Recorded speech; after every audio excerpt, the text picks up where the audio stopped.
April পশ্চিম আসনের প্রথম পর্যায়ে যে লোকসভার ইলেকশন, সেই ইলেকশনে আমাদের যিনি মনোনয়ন পেয়েছেন সবার প্রিয় এবং আমাদের ত্রিপুরা সরকারের প্রাক্তন মুখ্যমন্ত্রী এবং রাজ্যসভার সদস্য শ্রী বিপ্লব কুমার দেব, উনার সমর্থনে আজকে সব জায়গায় আমরা যাচ্ছি। বাগমায় আজকে পদযাত্রা করলাম, প্রচুর পরিমাণে আমাদের কার্যকর্তারা সাথে ছিল।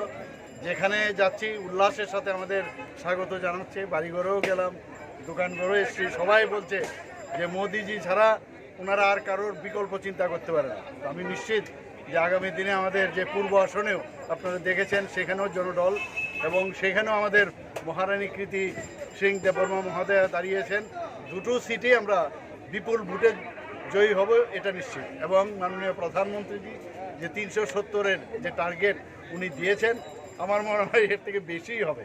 তো আমি এখানে যারাই উপস্থিত আছেন, আমাদের কার্যকর্তা যারা আছেন এবং আপনাদের মাধ্যমে সারা ত্রিপুরাবাসীকে আমি আহ্বান করব যে মোদিজির হাত শক্তিশালী করার জন্য।